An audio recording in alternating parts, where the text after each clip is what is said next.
More Than Metaphors is a virtual love space for those poetic and poetic-ish voices to examine the question, what happens when we find the courage to live our poetry out loud? A conversation led by me, Dr. Keisha Brown, an author, educator, entrepreneur, and poet. More Than Metaphors combines guest interviews and posts from my blog, which focuses on transformative learning, love, justice, and liberation. Each episode of this podcast will provide encouragement for leading more meaningful, spirited, and poetic lives.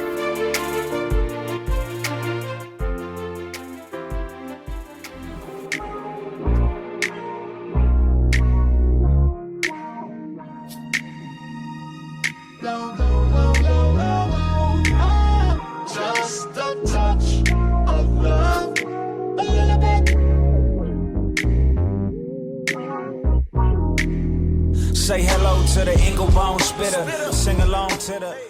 I am excited to bring on our podcast today, Kian A. Furnace.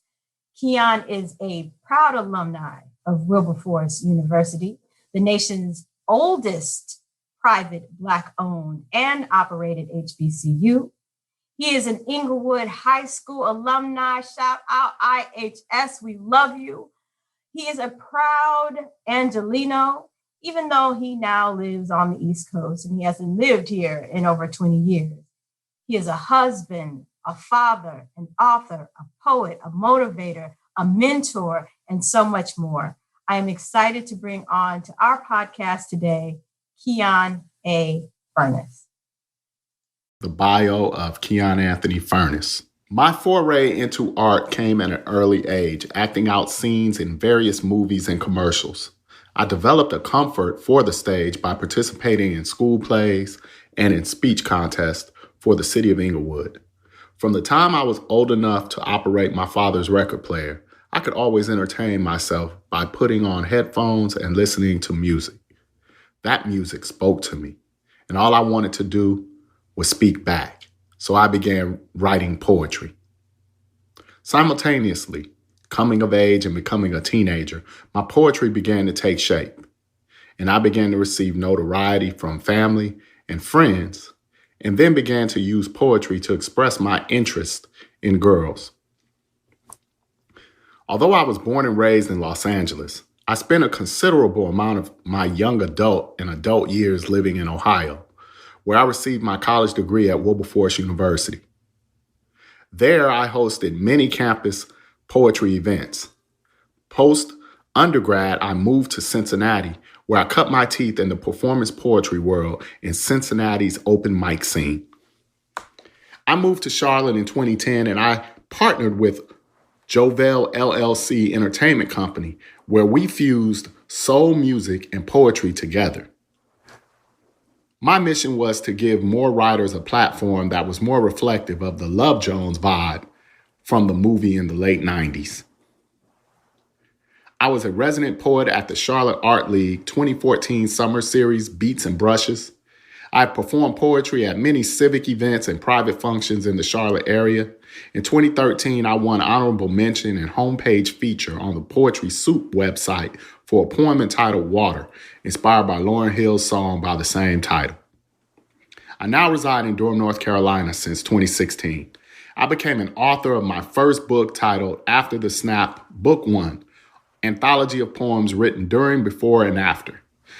I enjoyed a residency at the Triangle Art Gallery, performing poetry in a series called Incubator in 2019. You can find my performances on the internet and on various social media pages such as the Friday Art Project. Also, the Art Relay hosted by the Mothership and their open mic night. I have also hosted my own Juneteenth open mic night in 2019 called Burning Sage, which featured local poets and musicians. These are just a few poetry outlets where you can find my work. I can be reached by email at magnificentbrospress@gmail.com or by phone number 919-885-4697 for booking. Thank you. Kian A. Furnace. Welcome to More Than Metaphors. Now, honestly, you know, I had to do the excited stuff. Like, I couldn't even turn on the recording because I had to just take you in. Grown. And so grown that you had to have Snoop Dogg or a bottle of wine in the background. I'm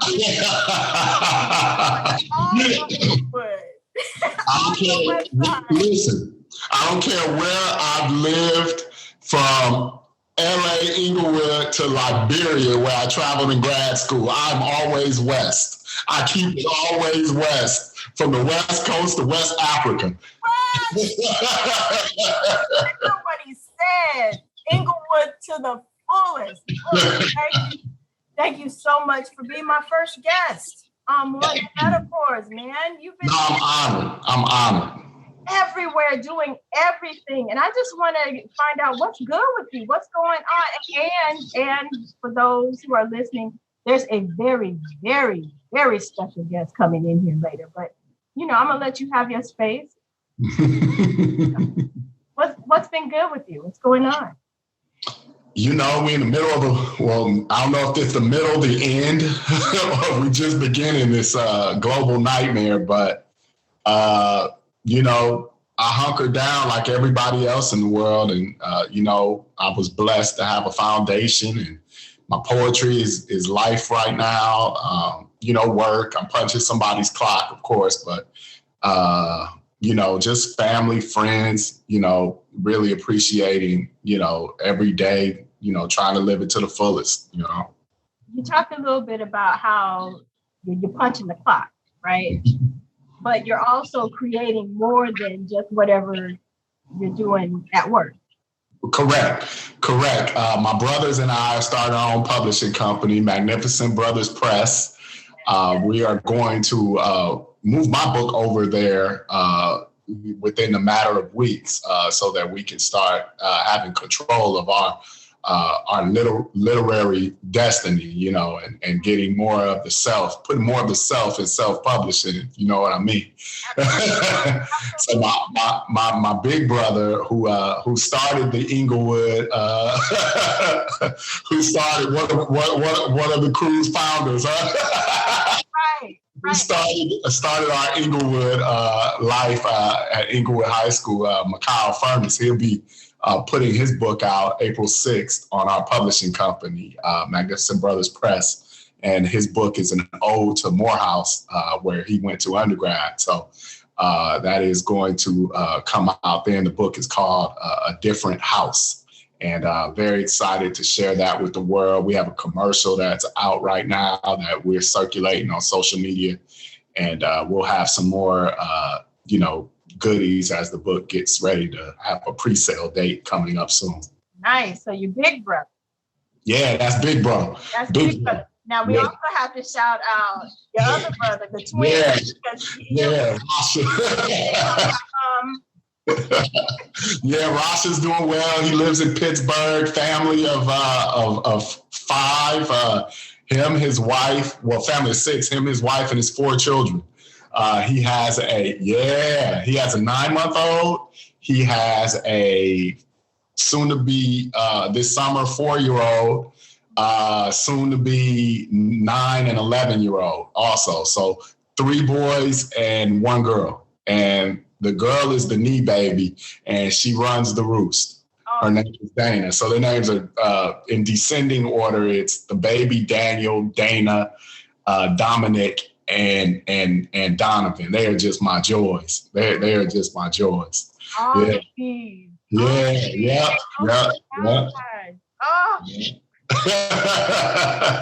So, and again, we all connected at Inglewood High School, growing up there.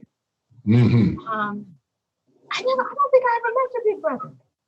Yeah, you might have been a freshman in '88 when they were leaving out. Oh yeah. I was being thrown in the trash can about that time. We'll talk about that later. Right? Yeah, scrub day. And you're on the East Coast now. Yes, I've had a couple of stops. I graduated from Wilberforce University, about 15 minutes east of Dayton, Ohio. And then after college, I just kind of explored more adulthood and more life. I wanted to strike out on my own. So I moved to Cincinnati, Ohio, where I lived for 10 years. And then in 2010, I moved to Charlotte. And then in 2015, I moved to the Raleigh-Durham area. And now I've been residing in Durham for about 4 years now. Nice. I lived on the East Coast for 11 years. Oh, wow. Yeah. I lived in New York for a minute and Massachusetts. Oh, wow. How'd you like it? Ooh, well, I'm back to Cali. Look, I had to get out of there. I didn't know about Cali, but I had to get out that snow. I had to come south. See, they didn't tell us about it. I mean, the snow looks real good in the pictures and on the movies. Oh, yeah. That was glorious to look at. But when you have to shovel that stuff and you're trying to clean it off your car and you have to operate in it. I always tell people to have to operate in it, meaning I have to live life in this. Right. Like, yeah, that's a deal breaker. It's good. But I mean, there's certain parts that I still like to see. I haven't been to DC that much, but I like to have that experience more. But what I wanted to ask you is, coming from Cali, coming from Inglewood in particular, and then going east, I want you to learn, what was it like for you now that you can kind of have some distance, right? What was it like growing up in Inglewood? I'm saying here in Inglewood. Child, I'm in San Marcos. I ain't nobody. Yeah, well, we were kind of mobile as young people because all of our schooling was done in Inglewood. But truth be told, we kind of grew up out in this unincorporated area of Los Angeles. It was like Southwest LA, but it kind of wasn't zoned. We were like, it used to be Inglewood, but it was Hawthorne. So we grew up kind of off of the Imperial Highway in between Western and Van Ness. So we ended up at Inglewood because my uncle lived on Queen Street, and my parents didn't want my older brother at that time going to Washington High School, and so he went to Inglewood. Hold on, because we probably got some of the no hate to Washington High School. No hate to the Generals. The Generals are my people. My dearest best friend is a Washington High School alum. So, it's a fantastic school, but my parents were a little concerned with the familiarity and the close to home. So Inglewood was like our second home. It's like we had our Inglewood friends, and then we had our LA folks, but Inglewood is always home. I felt like a dual citizen. And it was actually kind of cool towards the latter part of our college career. Now, this young man went to St. Bernard's, but he's also from Inglewood, the city. So it was cool to see somebody pop up on our campus as like the second generation of Inglewood high school folk. Inglewood, the city folks kind of coming to Wilberforce, our little tiny HBCU. But yeah, it was a culture shock, to get to the original question, going from Southern California to Wilberforce in Ohio, a tiny campus of about maybe fluctuated between 600 and 800 students. And, but it was that kind of home environment that made it made the transition smooth, because we had instant friends. You know how we do. We had our own little crew, right away within the first week. So, we're tribal like that. So, and then everything else, you have to deal with the weather, yes. But, it was really, my parents kind of were the type that they'd just throw you out the plane because they believe what they did should prepare you to float, to glide. So that was kind of, what the biggest thing. And then as an adult, the curiosity of just being away from home, it was fed during those formative years. And then when I graduated, I said, I got this degree. I want to see more of the world. And that's what, living away from Cali all these years has been about. It's just seeing more of the world. Because I'll always keep my Cali here. I got my Dodgers on the TV right now. So, I'm telling you, I always keep it Cali no matter where I am. And So that's kind of what the transition has been like. I think California is here, not necessarily a physical destination, Oh, I love that. You always drop these little jewels. I'm going to bring up another one of your little gifts. But the other thing I wanted to note, and I saw this on your Facebook page, you're an alpha man. I am.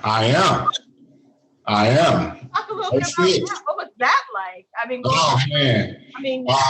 Man, some of the, best influences that I've had may not have all been, in fraternities per se, but when I got to Wilberforce as an impressionable 17-year-old, the most mature, dedicated, devoted men on campus were alpha men. And they mentored me. They made sure I stayed out of trouble. They exposed me to things. And, as I walk as a man now of a certain age, that is my charge to always show the next generation what was shown to me. So shout out to Alpha Phi Alpha, Fraternity Incorporated, Mighty Z chapter, Delta Gamma Lambda chapter, Cincinnati alumni, that's my home chapter, Beta Nu Lambda in Charlotte, where I had a chance to hang out with those brothers down there, and here in my home in Durham, my chapter here is Alpha Phi Alpha, Beta Theta Lambda. So, I've been around the circuit now for almost 20 years. Yeah. I just celebrated 19. Yeah. Right. Well, that's beautiful. And shout out to every chapter that your words and hands have touched. Yeah. Thank you. And speaking of your words, because you know why you do. No shade to A Phi A, but the reason why you're here is because you have had such an impact with your poetry and your words, and of course with your mentorship.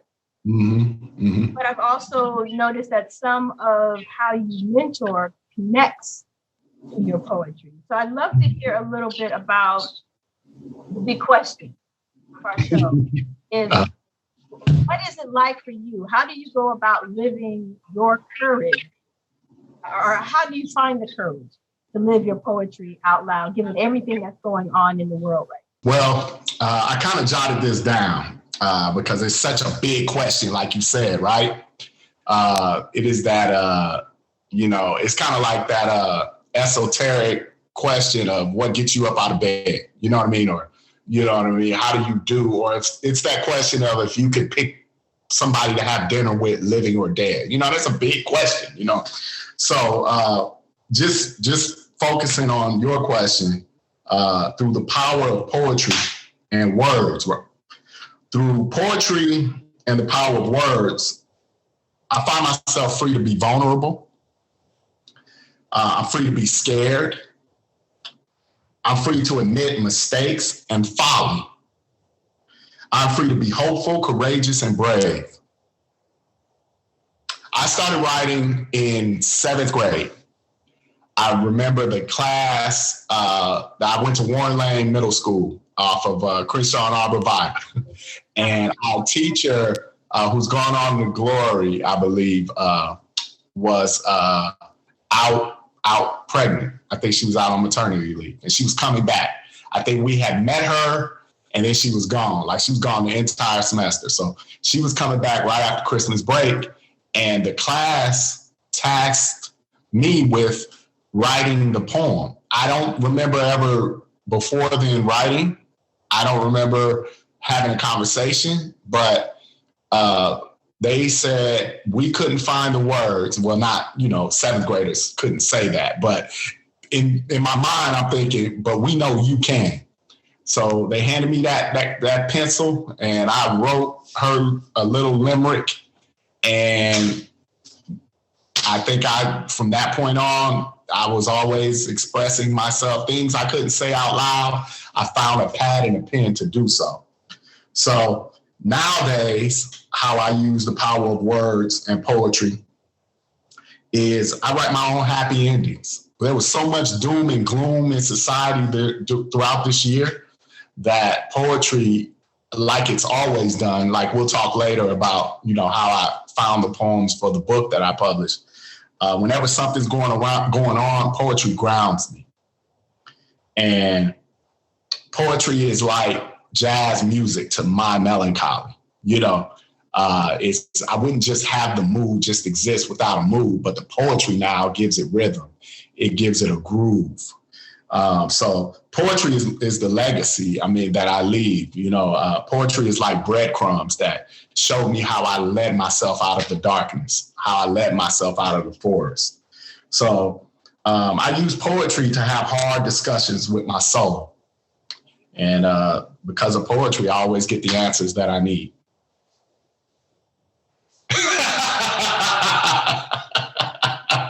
I hate that. When I was in grad school, every time I gave an answer that the class deemed was some only way that I could put it, they would always go this. Same with a former job that I had in Charlotte. Every time they would always do this. I'm like, oh, come on, stop that, guys. I really just thank you, because that was a good, deep question I had never thought of about my poetry. And how I can thank it, really. I think that's my love note to poetry is being able to write that, and I don't think I've thanked the spirit of poetry, for gracing me all these years. But yeah, that was it. Woo, you just gave me an idea. No, what would it like? Almost like an anthology, or just like a collection of love letters to poetry from poets. What has it given you, and what can we give back to it? Yeah. Oh man, see, you're so poetic. My special guest. When we have that special guest, you'll see what poetry has given me. Oh, I know. Yeah, let's get there. Let's get right there. But before we get to that special guest, there was a journey to get to where you are now. And so one of the things we often talk about as poets is, at least I do, is that love is like a bona fide job requirement, right? Mm-hmm. About poetry, whether it's the love of poetry, whether the relationships that we work through in our poetry. And you've lived through some things, and you've written an amazing book that helped you move through some of those difficult times. And the name of the book is After the Snap. I love this book because, quite honestly, it helped me and it's helping me. I mean, I say in past tense because I'm still working through stuff. As I am moving through the next phase of my relationship. Our divorce was final last year, and being able to put words to not only my experience, but my ex's experience. Because we don't often hear of men being able to process that kind of pain. Mm-hmm. Mm-hmm. Right? There are different ways that men are expected to handle it. And so I'd love for you to talk and walk us through how you were able to create this book while making sense of such pain. Well, I can laugh now, but it was an incredibly dark period in my life because I'm a Libra. So I love, I throw the kitchen sink at it. You know what I mean? I have the best of intentions. I have the best hope. I'm not saying I was perfect. I'm not saying that I'm not flawed because we're all fallible. But even in the midst of all the chaos that I was going through in the marriage, the signs were there. I still had hope that we would pull through, So when it crumbled to pieces, which is why I titled the book After the Snap, I'm a Marvel movie junkie too. So I thought about the character Thanos snapping everything into oblivion instantaneously. So let's say you weren't even in the central theme of the movie. If you was just living your life in San Jose, California, and you snapped away, it would be instant. And whoever's left there would have to pick up the pieces. So I looked at my life in shards, and I swept up the pieces into the dustpan that was my life. I got a roommate, somebody actually I was living in Charlotte who went to Wilberforce with me. And that was a godsend, because God knows I didn't need to be alone, because, just depression and just, so that guy was hilarious to, pull me out of it, and to be living his authentic self, to show me that there was hope, that I could carve out incremental life moments until I made myself whole. So one of the things that I immediately did, I started a Facebook page, and I just updated it separate from my own page. I used that page for just poetry. And I was able to write poems about kind of how I was feeling. And then also what was helpful for me is to write about my next destination in love. So I found myself, in a myriad of feelings and emotions, but I primarily just used the poetry to kind of write. Every time I felt myself feeling sad, I tried to put myself in a mood to write. I tried to get somewhere where I most of the time was the entire time I was in Charlotte during that era of my writing, and just trying to find beautiful pieces, going on long walks, finding peace, finding somewhere with water where I can just go sit and be when life got too loud, in the space that I was in, finding quiet. And what I wanted to do, and what I've kind of been able to do, is talk to some other men who are friends of mine in my care circle, in my love group, that also are dealing with divorce. And I've been able to inspire them. They may not be poets, but I've told them, please take a journal with you. Start writing down how you feel. Call me. Let's talk about it. Find someone else you can talk to about it. Find something to replace feeling down and doubting yourself. Replace that with energy spent towards getting yourself stable, get yourself to freedom, get yourself to health. And that's how I looked up, and I had over 500 entries in 3 years onto that page, So I began to just pull from that content and catalog it, just so I can look back and feel proud about remembering that day.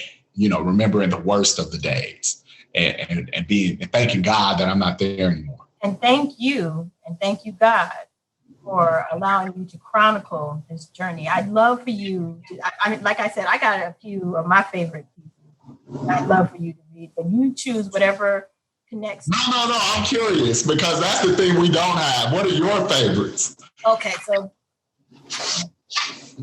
25, page 25, Broken. And this is not in any particular order. Okay. Yeah.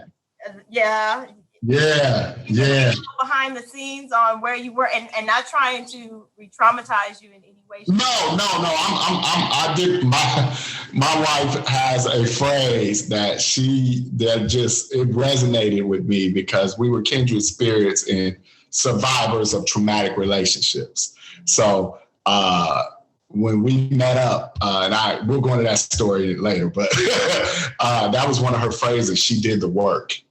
And this book was me doing the work. So talking about it, I want to bless other people. So perhaps someone will see this podcast and be able to learn from my journey. I'm absolutely proud of every tear, every vulnerable moment, everything that, society will say a man shouldn't feel.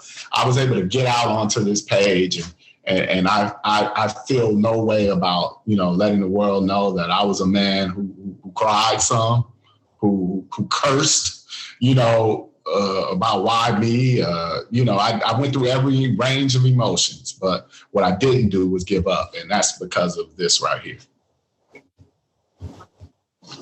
I'd love to hear you recite Broken.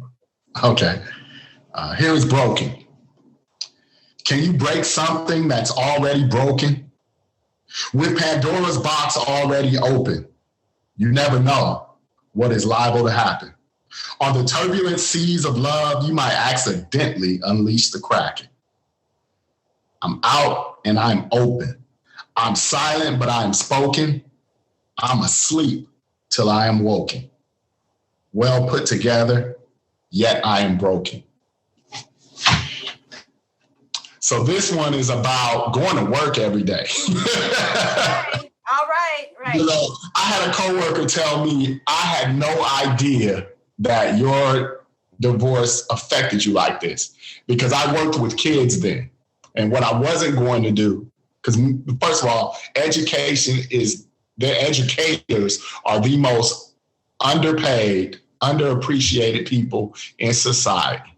I wasn't going to take out because that's why I'm an adult. I'm supposed to be able to compartmentalize. Now, we all do it to varying levels of degree of effectiveness, but at the end of the day, these preteens were not, and it was a K through 8 school, but I was a counselor for 6th through 8th graders, right? But all of the little babies loved me. When they walked down the hall, they high-fived you, they hugged your leg. This was pre-COVID, so you could be close to people, you know? So the little people would just want to just be, you know, they love seeing, especially I was one of a few Black men in the building. So what I wasn't going to let them see me is a broken man. I wasn't going to have any kind of attitude. When I got in that car, when I left the house, whatever I was feeling stayed at the house. When I got in that car to drive to school, drive to work, that was about the kids. That was about doing my job. So this poem is just me notating that, you know, I'm put together with gum and, and tape, you know, but I'm here. I'm here. Wow. Yeah, please don't touch me too much, because I might bust into tears at a staff meeting, but, you know, I'm here.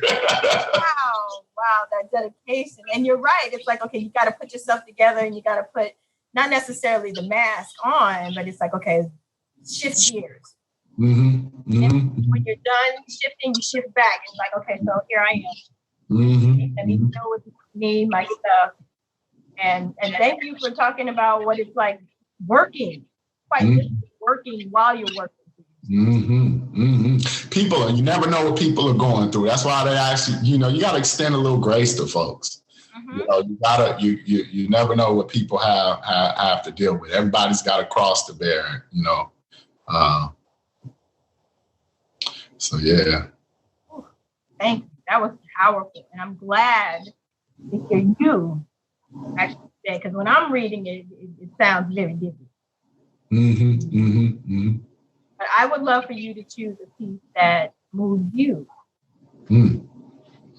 My favorite piece is actually the last piece of the book, the last poem in the book. Okay. This is called She Moves On First. So the backstory to that is somewhere in that era, because you know, full transparency, my first marriage ended abruptly. Like, just she left. Dear John, text, yeah, I ain't coming back, but bye. Talked to her once more, probably the summer she left, maybe twice, and then never again. So in between, you know, I am some days better than others. So I did the cardinal sin in breakups. I went on social media and put her name in one day and thought I saw her loved up with another guy. And it wasn't her, but then I went back to my poetry, because that's where I go to make sense of stuff. And my poetry kicked back. Why are you tripping? Your happiness is not tied to her anymore. And her happiness is not tied to you. And we're not playing the blame game. We're over that. Let her find love, find happiness, and you should be the one that should root that on, because I didn't feel like mine could come as long as I was harboring any kind of feelings about if she moves on first, who moves on first, you know? So I wrote this piece kind of having a conversation with myself, like, so what? And you have to be congenial. You have to be okay with it in your soul. And this is the piece that I believe, why I put it at the end of the book, because this, I think, is the moment where healing began. I believe these are when wounds closed up in my life. These are where wounds close. So this is called She Moves On First. I have prayed for her grieving, thinking she might be mourning me, till one day I did a search on Facebook and was surprised to see, at first glance, a couple's picture under a tree. I was floored by the intimacy. They looked in love, and I was pierced deeply to the core of my belly. I guess I have a revisionist view of history. That's when I discovered I was praying for her misery, not her recovery. The big thing for me to do is to wish her to be happy. Instead, I was keeping her in my own memory, deep, dark, sullen, a prisoner of our unholy ending to our matrimony. It's so phony, so not sweet, so not sincere, and so selfish of me. When I give my prayer to God, it's for her total recovery, even if it had to come at the expense of me. Ooh, okay. Even at the expense of me. And that's not where it ends. No. And so I want you to read this next piece as a way to segue into our intro of our very special guest. The next one I love, and I hope this ain't causing no drama. At page 59, a little Sunday jazz. Yeah, so this is not about anybody in particular. This was me writing hope into my life. Well, okay, we're going to be talking to Hope in a minute. So,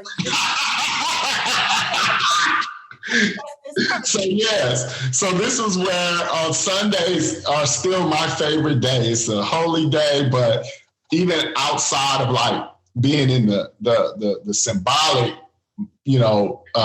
place of worship, having that in your own home, in your own life, making sure you center yourself and you ground yourself and prepare yourself for the work week. So throwing my little jazz and pretended with my pen that I had someone to enjoy it with. So that's what this piece is called, A Little Sunday Jazz. A little Sunday jazz, perfume so sweet. Why is her perfume so sweet? I'm buzzing like a bumblebee for that anticipated nectar, so heavily layered on thick as tar. She's rich like pre-colonized Africa. Your heat is like that of the Sahara. Your walk and way like footprints in concrete. Permanent like tattoos, colorful, unique. Your scent lingers and permeates. It resonates, radiates, stimulates. Is it your honey or the funny way you buzz right on by me? No other song could sing to thee words more beautiful to say than words to pen and pad they do meet. And then the song is on the way. Then the smell with my eyes closed to still see is the scent of falling in love. That is why perfume is so sweet. You manifested her. I did. You manifested this remarkable person that we are about to bring in here, who puts the biggest smile I've ever seen on your face. Oh, could you bring in our special guest, please? Here's boss lady. Who was coming in here after? Did you hear that before you even introduced yourself? Did you hear it? Did you? I was over here for clinch.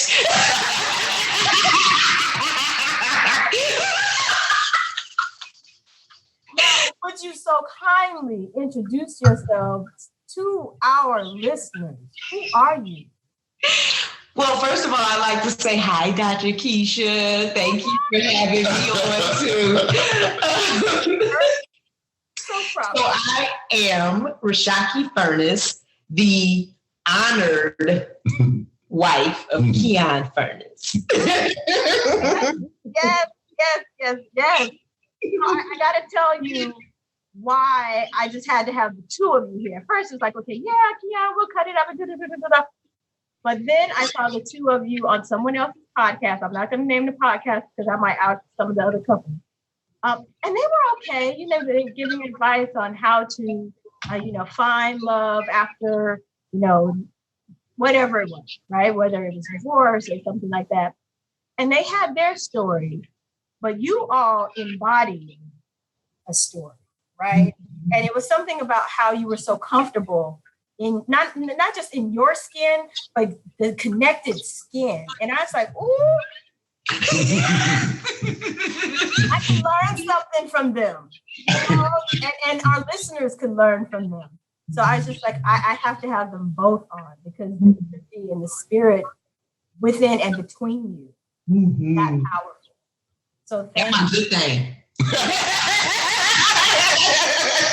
it be known. So ReShockie, thank you so much for making time to talk with us, right? I have to be fair, right? So I asked him the big question of, what is it like to have that courage to live your poetry out loud? What is the spoken word? And you also have to talk about how the two of you met. Okay. All right. So where do I start? I'll start with how we met because that'll lead into the poetry. We actually met on the campus of Wilberforce University. And first private HBCU in America. Just got to give a shout out to our alma mater.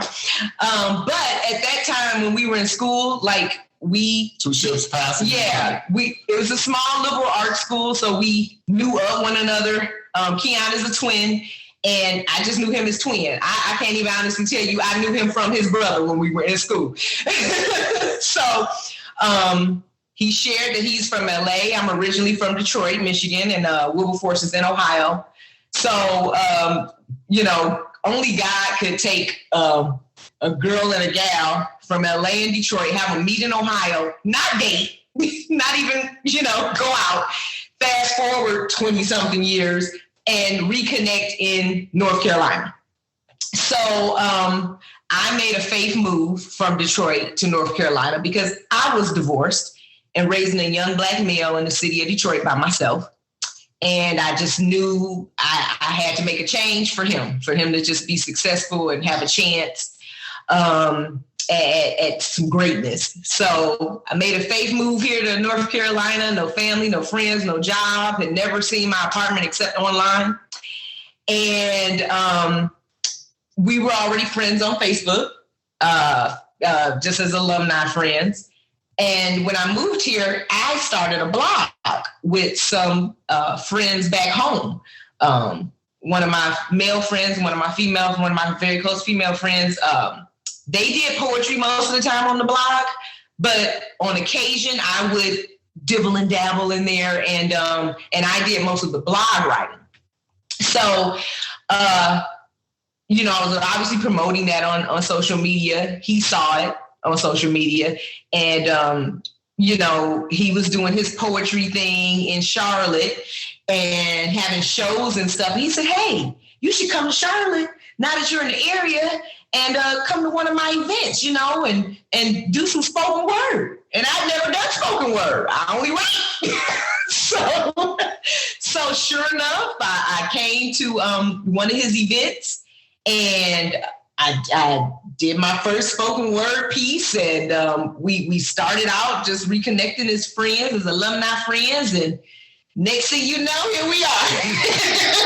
It was so innocent. I mean, I really was generally just trying to get support for my event, and I was reaching out to alumni far and wide, to say, hey, you want to come to town and, support me in this endeavor. And Raleigh to Charlotte's only 2 hours, so she came down, but it was really the lead up to the event that really set me on a course for more, because she had a lot of questions about the area because she had never been in. She was bringing our son now, but at the time, her young man.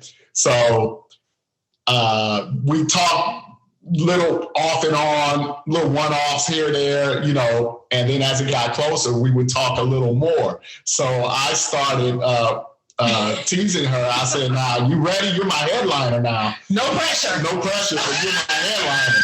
So that was always our we look back on that and smile, because she's truly now the headliner of my life. So I was speaking that into fruition. Absolutely. Wow. I appreciate your story, Kian. ReShockie, I want to ask you, when did you know? When did I know? Oh, wow. When did you know what you know? Yeah. Mm-hmm. You're referring to us, correct? Absolutely. So, again, we're hanging out just as friends. And I'll be honest, full transparency, we're very open because I believe as T said, all the ebbs and flows of our relationship is what helps others to heal and know that it's okay to go through all that. I remember hanging out with him and having a conversation that I would never get married again. I literally said that. This was when we were just first starting to hang out. But what it was for me, dating someone as well-rounded as, I call him my Renaissance man, as honest and authentic as Kian is, what you see is what you get. What you're seeing right now on this podcast, no air. This is Kian. And I liked what I saw. So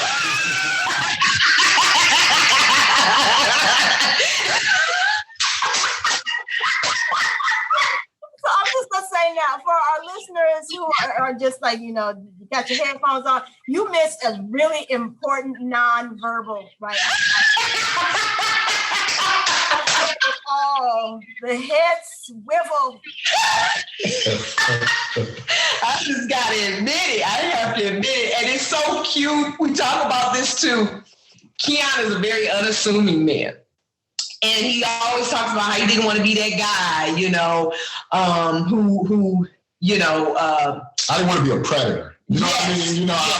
How guys you went to school with, hey, I've always liked you. And, I didn't want that to be the lead. You know what I mean? Yes, I noticed her. I even told her, I was like, wow, you've grown. You know what I mean? I was like, that's a grown woman right there. Yeah, that's a grown woman. But he was just very unassuming. That worked for me. That really worked for me. I was intrigued by just getting to know him and the simple fact that I felt like he was trying to get to know me just as a person. And that probably has a lot to do with his process, the poetry, if he could get to know me, write something about another type of woman he's met or whatever, it's all part of his process. But I saw him. I saw him through that. I saw him seeing me. So now I got to ask you, Kian, how does it feel hearing, and I know you all have had all kinds of conversations, but how does it feel hearing your wife say that she saw you seeing her? I tell you, I feel it more than I can put it into words about how it feels. I know what it feels like because I'm unassuming. I wasn't a guy who touts that I had the best success dating. I hated dating as either end of my single life, prior to the first marriage and then after the first marriage. I hated dating. I don't know how to do it. I think I broke the dating. I broke it, whatever it is. I broke it. It didn't work. No, yeah. So, this is honestly what I would write about. This is the lack of game was the game. So I always say, so what my movie adaptation, or how I explain to somebody in movie terms, and I have a poem I don't have it handy or memorized, but it'll be the next book. Yeah, it'll be the next book. The movie Boomerang, right? Of course. Every guy thinks he's Marcus. And they get up in more wants to be. Me, I'm self-aware. I know I'm Gerard. somewhere. But now I get to craft the happy ending where Gerard gets the girls. I need that in my life, yes. You do. It's a good one. It's so good. Hey, Kian, you seem to always have these, like, I mean, of course, being a poet, but you have like these one-liners. One of the things that I took away from the podcast with the two of you was, I think the other couples were talking about, online dating, and that's how some of them met. And Kian sat there and said, I really didn't try online dating because, what did you say? I'm a brand better experience in person. I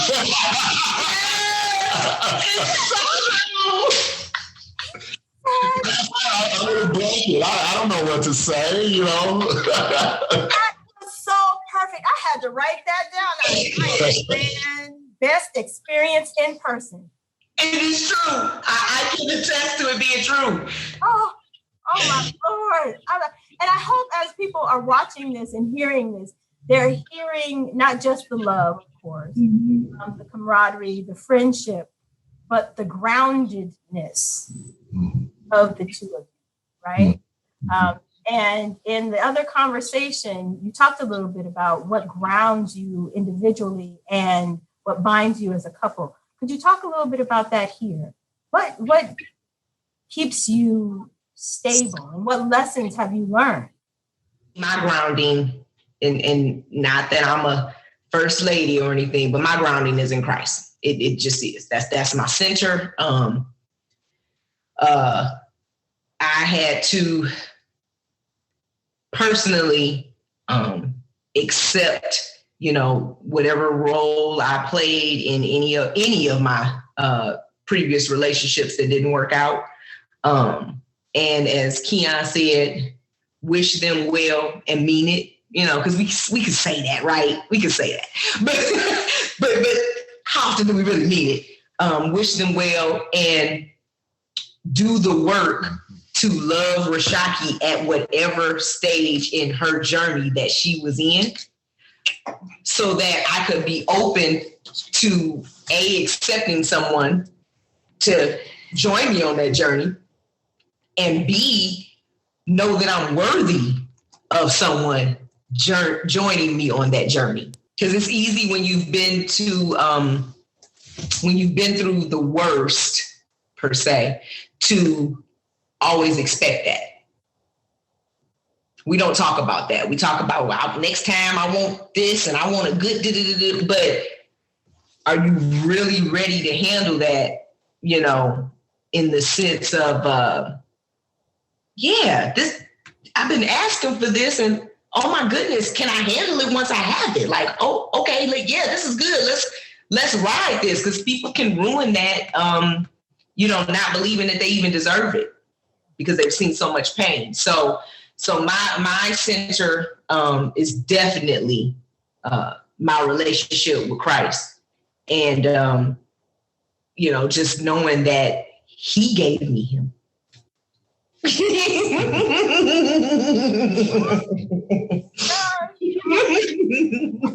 he's just sitting there grinning like, Sure it is. Oh, but you know what, ReShockie, you hit on something that's really important. And it's not just when we're talking about relationships where that sabotage comes in because we question our worth.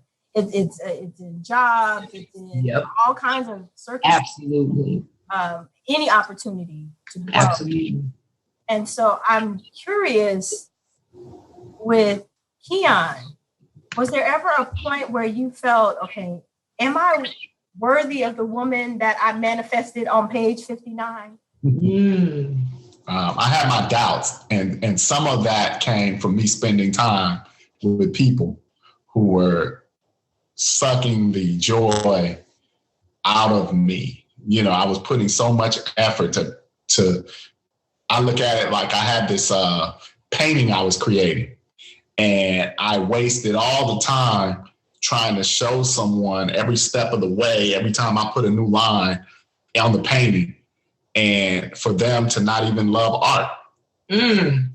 So when I had a chance to stop that immediately, that's when I started to notice that she's noticing every line that I put on this page.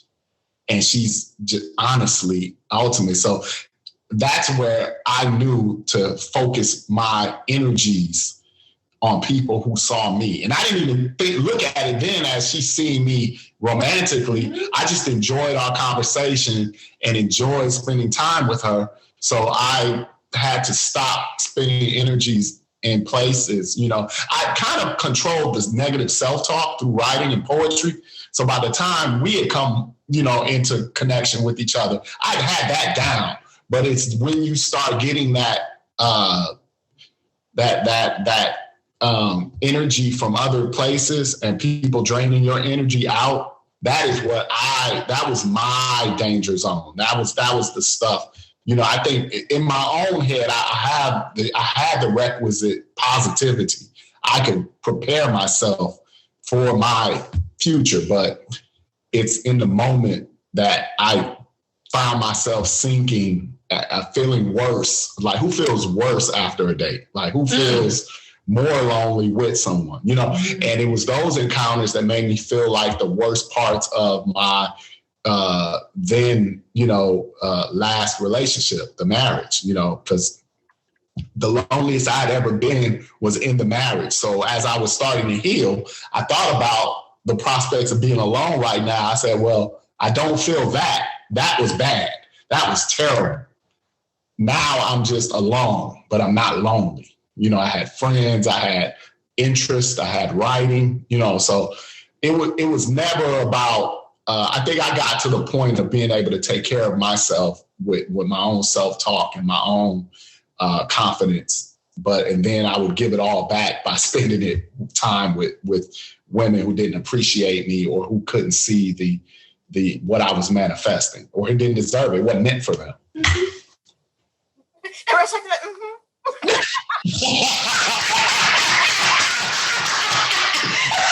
okay. That's good for them. Well, thank you. And here the two of you are building a remarkable future with yourself and your son. Mm-hmm. And I remember in the last podcast, you all, is the house official? Do you already buy it or are you in the process of? We're in it. Thank you. Yeah, we moved in August. Yeah, in August. So this pandemic, I know people didn't have it so lucky, but we've been blessed. We've been able to change jobs. I've had about 2 or 3. I changed jobs about 2 or 3 times this year, and had some side hustles too. And ReShockie's been blessed to be moving on to within a company and actually have changed jobs too. So yeah. So we've been restored. Mm-hmm. We've been restored. Well, that's beautiful. And I mean, I hope people can see and feel the restoration because my God, right? So given all of this, what's next? What does the future hold for you all? And y'all got that big smile. Wait a minute, what's going on? Oh no, not that. Just like so I'm a runner and I've done 1 marathon and I'm 1 and done. Yeah. That giant of mine, that 6'4" son of ours, 1 and done. It ain't that serious. Yeah, and and Rasha got all the kids we want. So we love on them. We got nieces, nephews on both sides of the family, so we good. We good. But I know that you have some more books. Yes. Talk a little bit about one of them that's coming up. Yes. So we're helping we're doing my brother is doing a children's book, a series of children's book, most of which will be about Black colleges. And his first one is the one that's near and dear to his heart. It's called A Different House.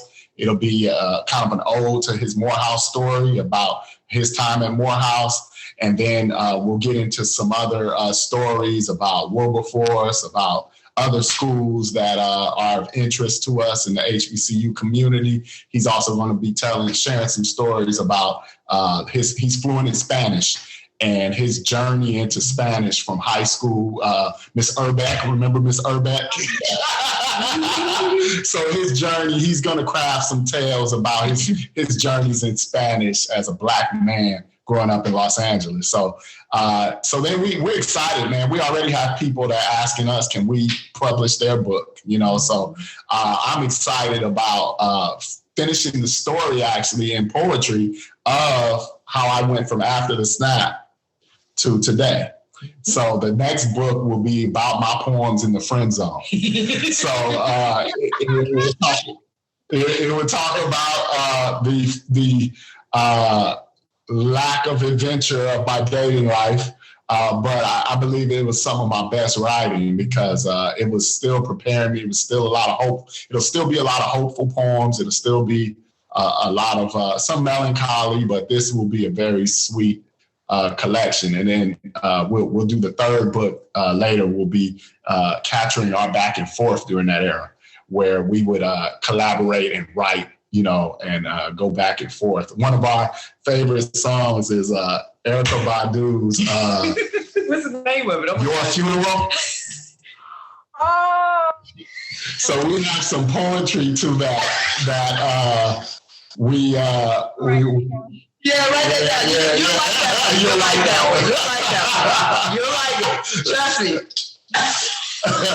So that's my goal, is to have us do some collaborative stuff because beautiful singing voice. Oh, okay. And I'm embracing it. That was a little piece I was going to add. It's almost like, we are birthing in a non-traditional sense, right? We're birthing anatomical. Yes, we're birthing ministry, but not, like I said, not traditional. It's not necessarily, we'll be leading a life group at church. Our ministry is a little different. You know what I mean? It's through the arts. Yeah. Ministry through the arts. Yeah. I love that. It. And that's part of what this podcast is. Because there's some people who won't go to a traditional therapist, who don't know how to learn and heal from those traumatic experiences. There you go. And Kian, you had me beat. I started writing when I was 15. Mm-hmm. Wow. A lot of the stuff that we've seen, we lived through, and being able to say, okay, so how do I get back to being okay? Mm-hmm. Because there are so many moments in our lives that will knock you off kilter, and then you got to go back to your writing and process out and then tell yourself some hard truths. Change your surroundings, Kian. It's like, okay, so who's around me? Okay, so your time is up. Mm-hmm. Mm-hmm. But being able to have our next generation hear from us, say, yeah, this is how we did it. Now you do it your way, but here's a little inspiration. That's it. Okay? That's it. I love that. What, last little bits of ministry, if you will, would you like to share with our listeners and our watchers, our family? It's going to sound really cliche-ish, but it's so true. Take the time, whatever the situation is, take the time to do your work.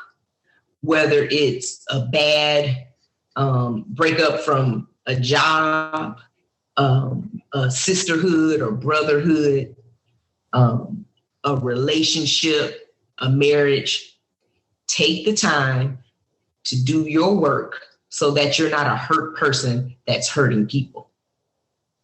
And that will leave a space, or at least open and welcome a space for you to get your joy back. Ooh. Yeah.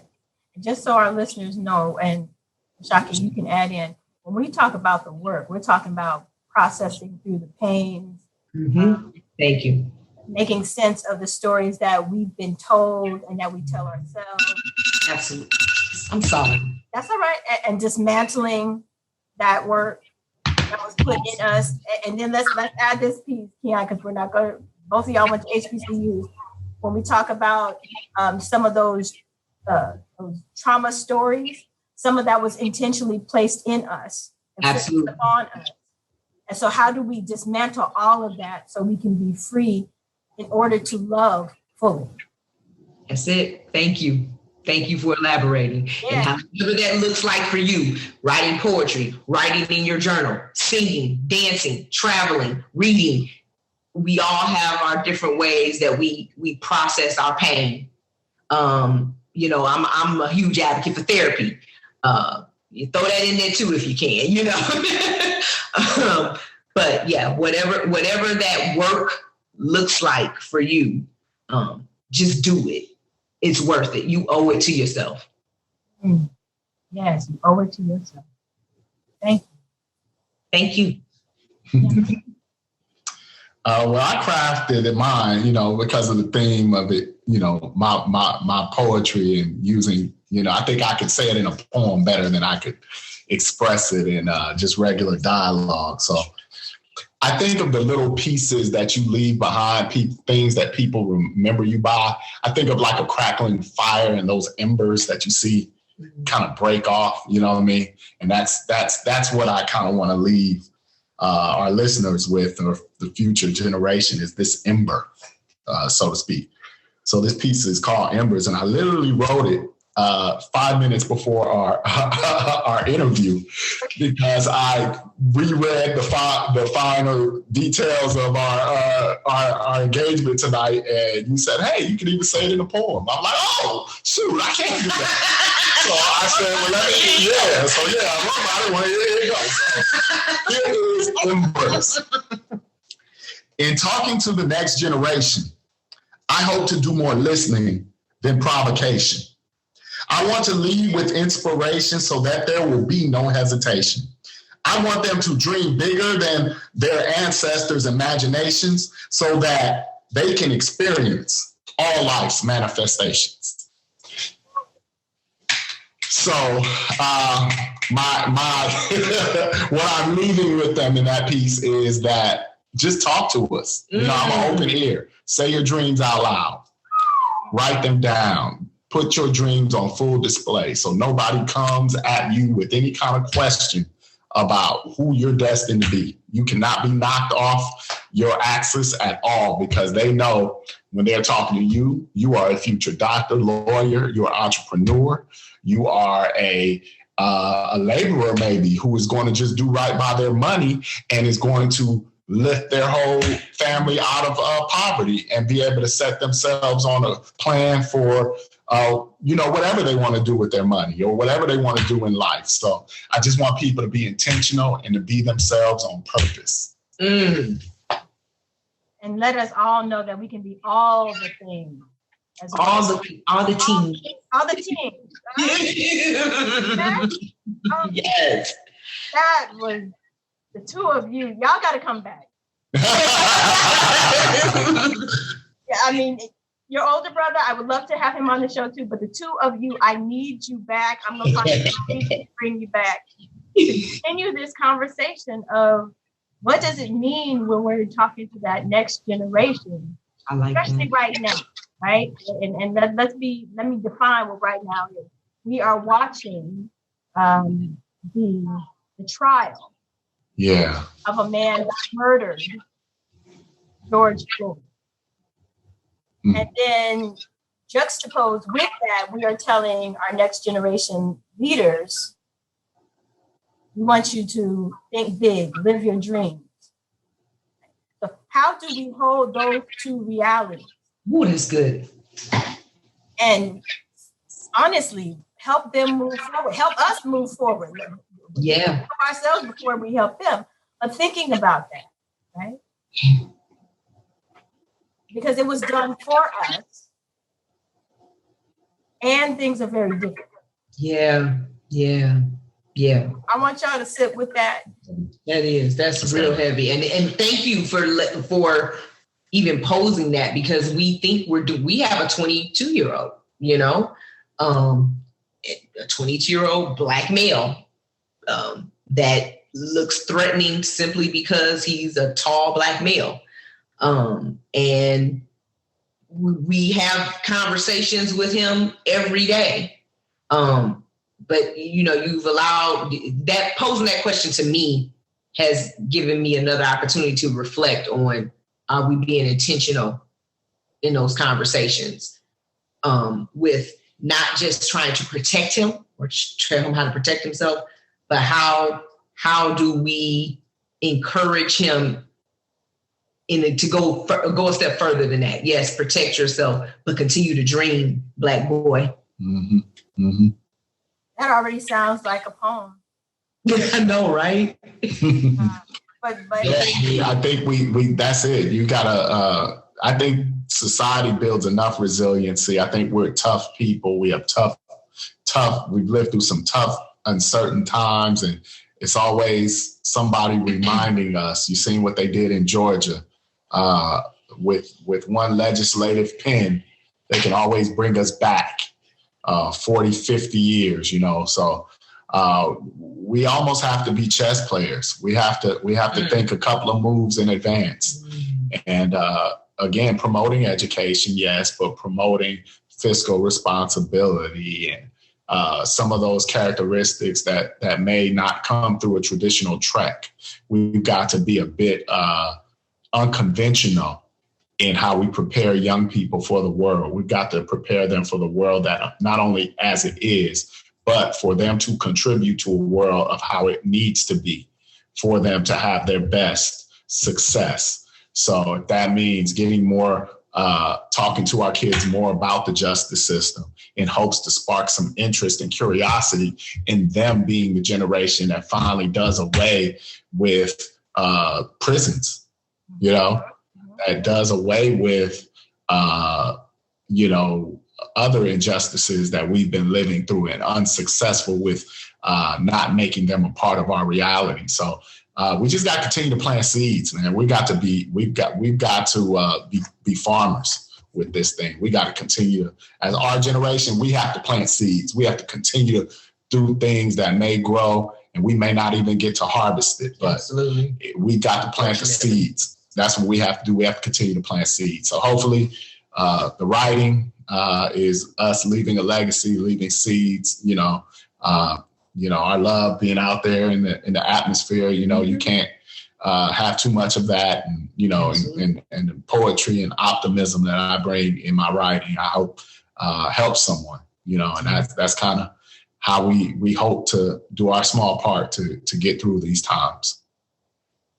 Well, the two of you, to be quite frank, have not only planted seeds, you have watered those seeds.